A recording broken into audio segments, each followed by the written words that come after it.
Breaking news చూస్తున్నాం. ఎగువ ప్రాంతాల్లో కురుస్తున్న భారీ వర్షాల కారణంగా కృష్ణా గోదావరి నదులు ఉధృతంగా ప్రవహిస్తున్నాయి. దాదాపు 15 లక్షల క్యూసెక్ల నీరు సముద్రంలో కలుస్తుంది.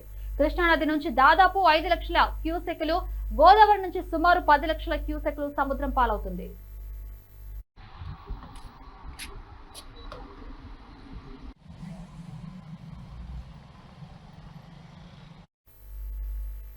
కృష్ణానది వరద ప్రభావంతో విజయవాడ ప్రకాశం బ్యారేజీకి నీరు భారీగా చేరుతుంది. ఇక ప్రస్తుతం గురువారం ఉదయానికి ఇన్ఫ్లో 5,05,976 క్యూసెక్లు ఉండగా అంతే మొత్తంలో వరద నీటిని అధికారులు సముద్రంలోకి విడుదల చేస్తున్నారు.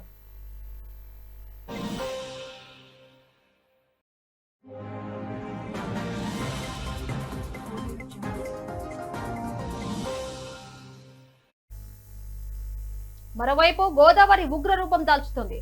నిన్న రాత్రి 10 గంటలకు భద్రాచలం వద్ద గోదావరి నీటి మట్టం 48 అడుగులు కాగా గురువారం ఉదయానికి 50.8 అడుగుల మేర ప్రవహిస్తుంది.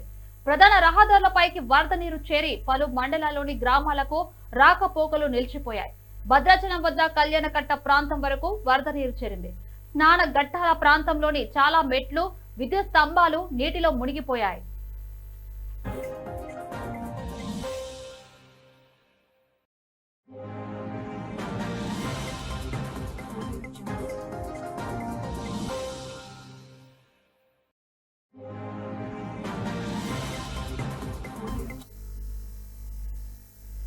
ఇవి ఇప్పటి వరకున్న బులెటిన్ అప్డేట్స్. చూస్తూనే ఉండండి జెట్ న్యూస్.